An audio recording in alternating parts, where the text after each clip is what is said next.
तो आदाब, नमस्कार, गुड इवनिंग, सत श्री अकाल। एक बार फिर आप तमाम लोगों का स्वागत है क्राइम तक की कहानी के इस एपिसोड में। उम्मीद है पूरी फैमिली अच्छी होगी, अपना ख्याल रख रही होगी। सबसे पहले आप तमाम लोगों को बहुत बहुत शुक्रिया दिल से, क्योंकि आज क्राइम तक फैमिली जो है 6 मिलियन यानी कि 60 लाख की हो गई। देखते ही देखते पता ही नहीं चला वक्त कितनी तेज़ी से भागा, और जिस तरीके से इस फैमिली का बड़ा होना शुरू हुआ, ये सब आप लोगों का प्यार है, और उसी प्यार की वजह से ये मुमकिन हो पाया। हालांकि जो क्राइम तक की पूरी टीम है वो अपनी जगह पूरी मेहनत करती है, जितने भी लोग हैं, लेकिन भरोसा आप लोगों का है, और इसी वजह से शायद इस मकाम तक पहुंची है क्राइम तक की टीम। और उम्मीद यही है कि आपका ये प्यार जो है हमेशा यूँ ही मिलता रहे। तो एक तो 6 मिलियन, और दूसरी एक और भी थी कि क्राइम तक की जो टीम है उसके एक और शोज़ जो वारदात, उसको भी कल एक एंटी नेशनल टेलीविज़न अवार्ड मिला। तो ये डबल खुशी की बात, इसीलिए कहा आप लोगों से शेयर करूं। उम्मीद यही है आपका प्यार, आपका भरोसा इसी तरह बना रहेगा, और हम लोग कोशिश करेंगे कि क्राइम तक में जो कहानियां आप लोगों को सुननी चाहिए, या जो स्टोरीज़ आपको देखनी चाहिए, आपको कैसे अलर्ट रखें क्राइम की दुनिया से, जुर्म होने से, यही सारी कोशिश रहेगी। और कोशिश ये भी रहेगी कि तमाशे से दूर रहें और तमाशे से बचें। आप लोगों में से बहुत सारे लोगों के मेल आए। हालांकि एक बात और भी कहना चाहता हूँ, बहुत दिनों से एक मेल आ रहा था जिसको मैं नज़रअंदाज कर रहा था, और वो ये कि बहुत हो गया एक ही स्टोरी को बार बार आप सुना रहे हैं। सिद्धू मूसेवाला की मैं बात कर रहा हूँ, लेकिन कई बार होता है ऐसे, कई मौके आए, चाहे वो सुशांत सिंह राजपूत का केस हो, शबनम का केस हो, या फिर और भी ऐसे बहुत सारी क्राइम की स्टोरीज़। जब कोई बड़ी ऐसी चीज़ें होती हैं तो उसमें मुश्किल ये आ जाती है कि कुछ लोग कहते हैं कि आप इसी को सुनाएं, कुछ लोग कहते हैं कुछ और, जो नॉर्मल स्टोरी सुनाते हैं आप वो सुनाएं। तो बड़ा कंफ्यूज हो जाता हूँ क्या करूँ। लेकिन इस बार ऐसा था कि इतने सारे लोगों की फरमाइश थी, वो हर दिन जानना चाहते थे, और शायद यही वजह है कि लगातार इसको सुनाता रहा। अब लेकिन हालात थोड़े से चेंज हुए हैं।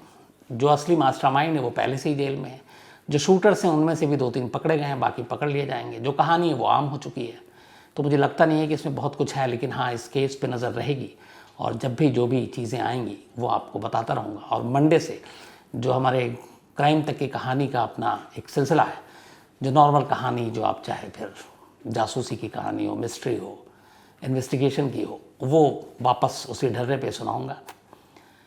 आज की कहानी लेकिन सुनाऊं उससे पहले एक बेहद अफसोसनाक कहानी है, वो आप तक रखना चाहता हूं। कई लोगों ने इसको मेल भी इस पर लिखा था। बिहार में एक समस्तीपुर जगह है, वहाँ एक शख्स का एक बेटा 25 साल, जिसकी दिमागी हालत थोड़ी कमज़ोर थी, वो घर से गायब हो गया। कई दिनों तक माँ बाप ने उसे ढूंढा, तलाशा, मिला नहीं। एक रोज़ उसी इलाके के समस्तीपुर के एक सरकारी अस्पताल के मुर्दाघर से उस बाप के किसी जानने वाले ने खबर दी कि एक लड़के की लाश आई, और मुझे लगता है कि ये तुम्हारे बेटे की लाश है। बाप सुनकर बदहवास मुर्दाघर भागता है, वहाँ बड़ी मिन्नत समाजत करता है। जो मुर्दाघर का कर्मचारी था वो उसे कुछ पैसे लेता है, फिर एक लाश दिखाता है। वो लाश देखता है और पहचान जाता है कि ये उसका बेटा है। माँ बाप के ऊपर गम का पहाड़ एक तरह से टूट पड़ा। 25 साल का नौजवान, उसकी मौत हुई थी शायद रोड एक्सीडेंट में। अब इसके बाद माँ बाप को लाश चाहिए ताकि वो पूरे रीति रिवाज के साथ उसका अंतिम संस्कार कर सकें। लेकिन पोस्टमार्टम करने वाले कर्मचारी ने कहा कि लाश तभी देंगे जब आप हमें पैसे देंगे। हालांकि पैसों को लेकर जो बातें हैं कि कितना अमाउंट मांगा, वो थोड़ा सा अलग अलग बयान है। कुछ है कि 5,000 से लेकर 50,000 रुपये तक। बाप बेहद गरीब, पैसे थे नहीं इतने। वो बड़ा उसने गिड़गिड़ाया कि हमारे बेटे की लाश वापस कर दे, लेकिन लाश मिली नहीं। आखिर में माँ और बाप दोनों मोहल्ले में निकल पड़े, और उन्होंने घर घर जाकर लोगों से पैसे मांगने शुरू किए, और फिर बताया कि क्यों मांग रहे हैं, क्योंकि इससे पहले कभी उन्होंने इस तरीके से भीख नहीं मांगी थी। बट अपनी औलाद की आखिरी रस्म को अदा करने के लिए वो सारी चीज़ें कर रहे थे। इत्तेफाक से कुछ लोगों ने ये देखा, कुछ वहाँ के मीडिया के लोग भी थे, और उन्होंने इस पूरी तस्वीर को भीख मांगते हुए उसकी सोशल मीडिया पर डाल दिया, जिसके बाद में ये वायरल हो गया। बात फिर वहाँ के डीएम तक पहुँची। डीएम ने फिर जो एमएस है, मेडिकल सुपरिटेंडेंट उस हॉस्पिटल के सरकारी, उसको तलब किया और पूछा कि क्या मामला है। इसके बाद इंक्वायरी हुई, और उस पोस्टमार्टम हाउस के एम्प्लॉय को सस्पेंड कर दिया गया, और फिर उसके बेटे की लाश उसे सौंपी गई। उसके बाद उसने उसका अंतिम संस्कार किया। तो आज के दौर का एक सच ये भी है कि बहुत सारी चीज़ें हैं, मुश्किलें हैं, उलझनें हैं, लेकिन इससे बड़ी और अफसोसनाक बात क्या होगी कि एक माँ बाप को अपने बच्चे की आखिरी रस्म को पूरी करने के लिए इस तरह से पैसे मांगने पड़े और जोड़ने पड़े, और दूसरी तरफ करप्शन कि एक मुर्दा घर में भी लोग लाशों तक को नहीं छोड़ते, उसको भी नोच खाने के लिए तैयार बैठे रहते हैं। ऐसी बहुत सारी कहानियाँ भरी पड़ी हैं। बहुत पहले एक फिल्म भी आई थी, आपने देखी होगी, अनुपम खेर की, जिसमें था कि वो अपने बेटे की अस्थियों को लेने के लिए कितनी मशक्क़त करते हैं। तो ये थी कहानी। अब आज की कहानी आपको कई बार मैंने कुछ किस्तों में सुनाई सलमान खान को लेकर, कि सलमान खान को किस तरीके से थ्रेट था। लास्ट संडे मुंबई में बांद्रा के आसपास एक जगह जो बैंड स्टैंड है, और ये भी कहा था कि वहाँ पे 2 बड़े आसपास में घर हैं, एक गैलेक्सी है, गैलेक्सी से थोड़ी दूर आप जाए तो फिर मन्नत शाहरुख खान का घर, और गैलेक्सी में सलमान खान का परिवार 1976 से ही या उससे पहले से रह रहा है। तो सलीम खान हमेशा सुबह मॉर्निंग वॉक के लिए जाते थे, और इत्तेफाक से जब वो संडे गए, मॉर्निंग वॉक के बाद एक तरफ सी फेसिंग है समंदर के किनारे, अब वापस आकर वो बेंच पे बैठा करते थे। उस जगह पे 4 से 5 बेंच एक साथ लाइन से है, लेकिन उनका एक पसंदीदा बेंच था जिस पे वो बैठा करते थे। जब उस बेंच पे बैठने गए तो उन्होंने देखा कि वहाँ एक लेटर पड़ा हुआ है। उनका एक गार्ड जो था उसकी नज़र पड़ी, उसने सलीम खान को वो लेटर दिया जिसमें सिर्फ एक लाइन लिखा हुआ था, और वो लाइन ये थी कि तुम्हारा भी मूसा वाला होगा, नीचे AB और GB। तो ये अंदाज़ा लगाया गया कि GB गोल्डी बराड़ और AB Anil Lawrence Bishnoi LB। Police ने जांच की, कल परसों ये भी खुलासा हुआ कि लॉरेंस बिश्नोई का ही हाथ था। 3 लोग राजस्थान से गए और उन्होंने इस लेटर को वहाँ रखा, और इसके पीछे महाकाल शूटर का हाथ था, जो सिद्धू मूसेवाला के कत्ल के में शामिल जो 8 शूटर हैं उनमें से एक वो भी है। तो ये सारी कहानी आपको बताई, इन्वेस्टिगेशन जारी थी। लेकिन अब एक चौंकाने वाली खबर आई है इस पूरे मामले को लेकर, और वो ये है कि सिर्फ ये धमकी नहीं, बल्कि इस धमकी के दौरान और उसके आसपास बाकायदा एक बार शूटर गैलेक्सी के बिल्कुल दरवाजे तक पहुंच चुका था, और उसका इरादा सलमान खान को गोली मारने का था। और इसके लिए बाकायदा पूरी रैकी कई दिनों तक उन्होंने पूरे सलमान खान की रूटीन को देखा। और ये बात तो उस बेंच से भी जाहिर हो गई थी कि जिस बेंच पर लेटर मिला था कि जो शूटर हैं या जो भी मारना चाहता है सलीम खान और उनके पिता सलमान खान को, बल्कि सलमान खान और उनके पिता सलीम खान को, उसको पूरी डिटेल मालूम है। कोई शख्स कैसे जान सकता है कि सलीम खान सुबह किस रूट पे टहलेंगे, मॉर्निंग वॉक में कहाँ कहाँ से गुजरेंगे, और वापस सबसे बड़ी बात, अजीब बात, कि किस बेंच पर बैठेंगे। क्योंकि ये आज से नहीं, बल्कि कहते हैं कि करीब 25-30 साल से उनका रूटीन है। और हालांकि ये बेंच बाद में बना, लेकिन जब से बना उसमें ही बरसों हो गए, उसी बेंच पे बैठा करते थे। तो ये बात अगर शूटर को मालूम है तो ये बड़ी अपने आप में ख़तरनाक बात है, क्योंकि वो हर एक छोटी से छोटी चीज़, हर एक छोटी से छोटी मूवमेंट, बातों से वाकिफ़ है। और इसी के बाद उसने सलमान खान को भी फॉलो किया। अब जो नई चीज़ आई वो ये कि एक शूटर लगातार गैलेक्सी के इर्द गिर्द मंडरा रहा था, और वो हर छोटी छोटी मूवमेंट पे नज़र रखता था कि गैलेक्सी से कौन कब बाहर निकलता है, किस गाड़ी से निकलता है। इन्हीं चीज़ों के बीच में उसे एक बात पता चली कि सलमान खान अमूमन जब मुंबई में होते और अपने घर पे होते, अगर फार्म हाउस पे न ठहरते, तो सुबह सुबह वो साइकिलिंग करते हैं। और कई ऐसे विजुअल और वीडियो आपने देखे होंगे, सलमान खान जब साइकिलिंग करते हैं तो कई बार अरबाज और सहेल में भी देखा गया कि आसपास चल रहे हैं। और उस साइकिलिंग के दौरान में अमूमन कोई गार्ड, कोई बॉडीगार्ड, कोई पुलिस वाला साथ नहीं होता। कहते हैं कि शुरू में कई बार थे, लेकिन सलमान ने मना कर दिया था। यहाँ तक कि शेरा जो साय की तरह उनके साथ रहता सलमान के, वो भी इस साइकिलिंग के दौरान नहीं होता। और ये कई बार हुआ, हफ्ते में रूटीन कम से कम 2 बार सलमान खान इस तरीके से साइकिलिंग करते हैं, और उसी बांद्रा के आसपास के इलाके में। तो ये बात शूटर को भी मालूम थी। अब इसके बाद उन्होंने रेकी करनी शुरू की, और कहते हैं एग्जैक्ट डेट नहीं मालूम, लेकिन ये बात लास्ट मंथ मई की है कि एक रोज़ सलमान खान साइकिलिंग के लिए निकले, उससे पहले रेकी हो चुकी थी। एक शूटर भी निकला, और उसने क्या किया कि एक हॉकी स्टिक, उसको इस तरीके से उसमें होल किया और उसमें एक रिवॉल्वर फिट कर लिया। तो हॉकी स्टिक के साथ एक रिवॉल्वर, और उसका इरादा ये था कि सलमान जब निकलें, और बॉडीगार्ड तो होता नहीं है कोई सुबह सुबह, तो उस हॉकी स्टिक से सलमान की साइकिल के अंदर डालकर उसका बैलेंस बिगाड़ दे और साइकिल गिर जाए और सलमान नीचे गिर जाए, और उसके बाद उसी हॉकी स्टिक में जो उसने फिट करके रिवॉल्वर रखा है वो निकाले और सीधे फायर कर दे। ये पूरी प्लानिंग थी। इत्तेफाक से उस मॉर्निंग सलमान खान निकले साइकिलिंग के लिए, उसी बैंड स्टैंड की तरफ बढ़े और ये भी बढ़ा जो शूटर था।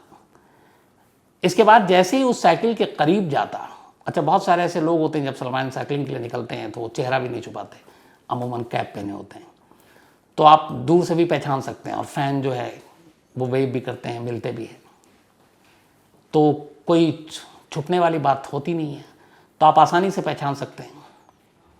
तो इस शूटर ने भी देखा साइकिल पे जा रहे हैं, उसके बाद जैसे ही वो करीब जाने की कोशिश कर रहा था, इत्तेफाक की बात है कि उसी वक्त मुंबई पुलिस की एक पीसीआर की वैन वहाँ से गुजरने लगी। अब जब पीसीआर की वैन गुजरी तो शूटर घबरा गया, उसे लगा कि शायद उसके मूवमेंट की बात जो है लीक हो गई है, और इसके बाद उसने अपना इरादा बदल दिया और उसके अपोजिट फिर वो मुड़ गया और सलमान खान का पीछा छोड़ दिया। इस तरीके से एक पीसीआर के इत्तेफाक की वजह से बेहद करीब होते हुए भी शूटर अपना काम नहीं कर पाया और वो वहाँ से निकल गया और इस तरह जान बच गई। अब जब ये लेटर मिला, इस लेटर के बाद मुंबई पुलिस ने जब इंट्रोगेट किया और ये सारी चीज़ें आई, उसमें खासतौर पर एक नाम आया विक्रम बराड़। ये इस वक्त कनाडा में है और डीएवी कॉलेज का प्रोडक्ट है, लॉरेंस बिश्नोई का खास है, गोल्डी बराड़ का खास है, और इसको कनाडा भी भेजने वाला लॉरेंस बिश्नोई है। तो एक तरह से राइट हैंड है जो गोल्डी बराड़ देखता है, उसी तरह से विक्रम बराड़ भी देखता है। और कहते हैं कि इस लेटर का जो टेक्स्ट है, जो एक लाइन कि तुम्हारा भी मुँह से वाला होगा, ये लाइन इसी विक्रम बराड़ की दी हुई है। लिखी किसने ये अभी तक क्लियर नहीं है।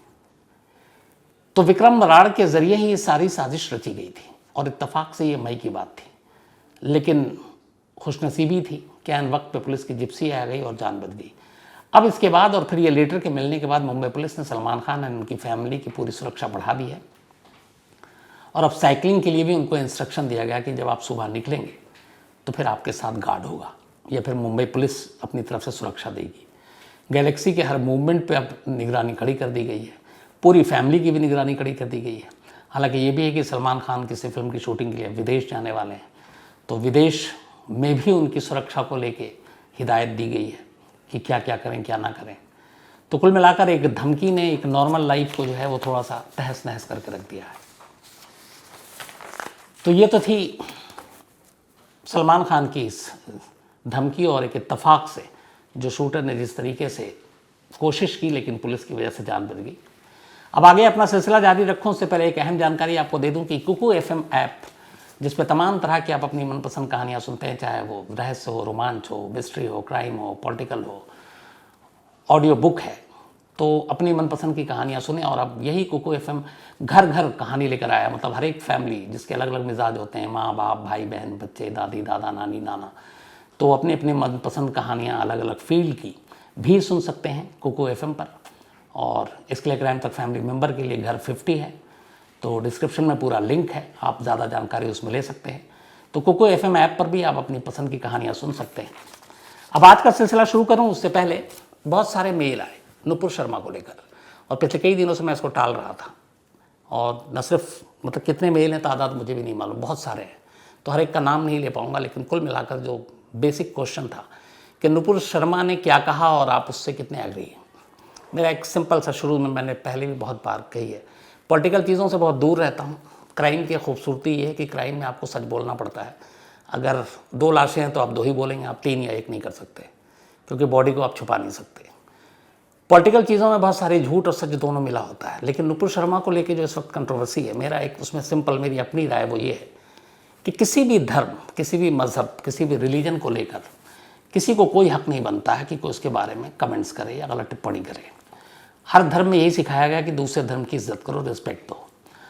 हम किस चीज़ को मानते हैं, आप किस चीज़ को मानते हैं, ये हमारी इंडिविजुअल चीज़ें हैं, और धर्म बड़ी पर्सनल चीज़ होती है। किसी की आस्था, किसी की अक़ीदत, आप उसमें पूरा भरोसा करते हैं, तो अगर उस भरोसे पे चोट लगती है तो फिर रिएक्शन भी होता है। तो मुझे लगता है कि ख़ासतौर पर नेताओं को इस तरह की चीज़ें या इस तरह के बयान देने से बचने चाहिए जिसकी वजह से माहौल ख़राब हो। अब यहाँ पे नुपुर शर्मा ने जो भी कहा उसका दोनों ने माफ़ी भी मांग ली और बीजेपी ने सस्पेंड भी किया, सज़ा भी हो गई, लेकिन फिर इसको लेकर एक इंटरनेशनल इशू भी बना। तो मेरा मानना है कि ये चीज़ें ना होती अगर हम बोलते वक्त थोड़ा ध्यान रखें और सोचो कि क्या बोलना। ख़ासतौर पर आप पॉलिटिकल इश्यूज़ पे सारी बातें करें, आप अलग अलग पार्टीज़ के बीच में आइडियोलॉजी से लेकर सोच अलग अलग हो सकती है, विचारधाराएं अलग हो सकती हैं, आप उसके बारे में कमेंट ज़रूर करें, लेकिन किसी रिलीजन को लेकर कभी इसलिए नहीं करना चाहिए क्योंकि हर धर्म में भी ये बेसिक कहा गया है कि आप किसी और के रिलीजन के बारे में कुछ नहीं कहेंगे, और ये होना भी नहीं चाहिए। हर रिलीजन में देखिए बहुत सारी तमाम अच्छी बातें होती हैं, उससे आदमी सीख सकता है, लेकिन किसी के सेंटिमेंट्स को हट करना ये थोड़ा सा अजीब होता है धर्मों को लेकर। और इत्तेफाक या बदनसीबी कहें कि हमारे देश में कई बार, ये पहली बार है नहीं, बहुत सारे नेता किसी भी पार्टी को अपने अपने फ़ायदे के लिए इस तरह के बयान लेते हैं, उछालते हैं, और फिर पब्लिक के बीच में अजीब सी एक हालात पैदा हो जाती है। अच्छा खासा देश ठीक ठाक चल रहा होता है और फिर इस नफ़रत के माहौल में कहीं कहीं हिंसा हो जाती है, कहीं पत्थरबाजी हो जाती है, लॉ ऑर्डर के लिए ख़तरा हो जाता है, पुलिस के लिए परेशानी हो जाती है। फिर तो मेरा यही मानना है कि किसी भी धर्म के बारे में कभी भी कोई टिप्पणी इस तरह की नहीं की जानी चाहिए, चाहे वो कोई भी धर्म हो और किसी भी धर्म का इंसान हो। तो बहुत सारे लोगों का था, इसलिए मैंने कहा कि आज सफाई दे दूं आप लोगों को कि मेरी राय क्या है। आज अरविल प्रजापति, इनका जन्मदिन है, तो हैप्पी बर्थडे अरविल। और राजेश प्रजापति जी ने भेजा है। इसके अलावा श्वेता मिश्रा तिवारी का भी आज जन्मदिन है, तो हैप्पी बर्थडे श्वेता। और दीपक तिवारी जी ने भेजा है। इसके अलावा मास्टर चरण तेज, इनका भी जन्मदिन है। लकी चौधरी, इनका भी जन्मदिन है। साथ में चंदन सिंह, इनका भी जन्मदिन है। परमानंद उपाध्याय, कल है 12 को, कल कहानी होती नहीं है तो आपको एडवांस में हैप्पी बर्थडे। अंकित जिंदल, इनका भी जन्मदिन है। इसके अलावा आयशा सिद्दीकी, इनका भी आज जन्मदिन है, बल्कि कल है, तो एडवांस में आपको भी सुहेल सिद्दीकी ने भेजा है। निधि बानिया, इनका भी आज जन्मदिन है, तो हैप्पी बर्थडे निधि। विक्रम बानिया ने भेजा है। इसके अलावा अजंक्य देशमुख, इनका भी आज जन्मदिन है। इसके अलावा डरबी विराट, इनका भी जन्मदिन है। संतोष डरबी जी ने भेजा है। कुणाल शाह का भी बर्थडे आज, इनका तो happy birthday Kunal Shah, thank you so much आपके मेल के लिए, न्यू जर्सी से हैं ये। रिंकी, इनका भी आज बर्थडे है। और राहुल ने भेजा झारखंड से। नीति पांडे, इनका भी आज जन्मदिन है, और इनके सिस्टर हैं निशी शर्मा, उन्होंने भेजा है। साथ ही मीता भट्टाचार्य जी, बड़ी पुरानी मेंबर है क्राइम तक फैमिली की। और सुबीर जी, इनकी एनिवर्सरी, आप दोनों को बहुत बहुत बधाई। अनीता और अखिलेश चंद्र पांडे, इनकी भी एनिवर्सरी है, और स्मृति पांडे ने भेजा है, तो आप तमाम लोगों को बहुत बहुत बधाई। इसके अलावा बहुत सारे लोग थे, मैं कितने का नाम लूँ, डीप मोरंग, सतपाल, कटक, प्रदीप, सुमन, प्रदीप पांडा, बहुत सारे लोग जिन्होंने 6 मिलियन पे, आप तमाम लोगों को शुरू में ही मैंने कहा कि बधाई, ये आपकी वजह से मुमकिन हो पाया। दिव्या चंचलानी ने एक स्टोरी की फरमाइश की है। विक्रम बागिया ने भी एक स्टोरी की फरमाइश की है। राहुल सिंह ने भी की है। इसके अलावा जवाहर चौबे हैं, और इन्होंने भी एक स्टोरी की फरमाइश की है। सुरेला दिनेश हैं। सागर हैं। इसके अलावा Abhilesh Kumar, Manoj Lukhar, thank you so much Manoj sahab, next time ज़रूर आप जब इंडिया आएंगे तो मुलाकात होगी, पक्का वादा। इसके अलावा डॉक्टर अनुभव शर्मा हैं, और इन सब ने भी नुपुर शर्मा के बारे में बात की थी। जिया हैदर हैं, युकेश चौधरी हैं, हीना पाटिल हैं, और ये ह्यूस्टन से हैं, और एक स्टोरी की इन्होंने फरमाइश की है, पहले भी शायद की थी, पक्का मैं जल्दी सुनाता हूँ। इसके अलावा हरमन कुल्लर हैं, जनक रावल हैं, जगन्नाथ जग्गू हैं, राहुल रस्तोगी हैं। 2 सजेशन इन्होंने दिया बहुत अच्छा सा, मैं डिटेल में बताऊंगा मंडे या ट्यूसडे को। इसके अलावा वेनेसा पॉल हैं, थैंक यू सो मच आपके इस मेल के लिए। तो मुझे उम्मीद है कि जो नुपुर शर्मा वाली बात थी उसके आपको जवाब मिल गया। और दूसरी बात, जो बहुत सारे ढेरों सारे मेल जिसमें बार बार वही हो रही थी कि सिद्धू मूसेवाला और नॉर्मल स्टोरीज़ पे वापस, तो मेरा वादा है मंडे से वापस वही कहानियों का जो सिलसिला चलता था, वही फ्लेवर, वही सारी चीज़ें, तो वो लेकर आऊँगा। आज इतना ही। कल संडे, अगर दुआ कीजिएगा कि सब कुछ कूल रहे, कोई क्राइम ना हो, क्रिमिनल भी चैन से रहे, तो हम लोग भी छुट्टी मनाएंगे। और मंडे को मुलाकात होगी आपसे किसी नई कहानी के साथ। तब तक अपना ख्याल रखिएगा। Thank you very much.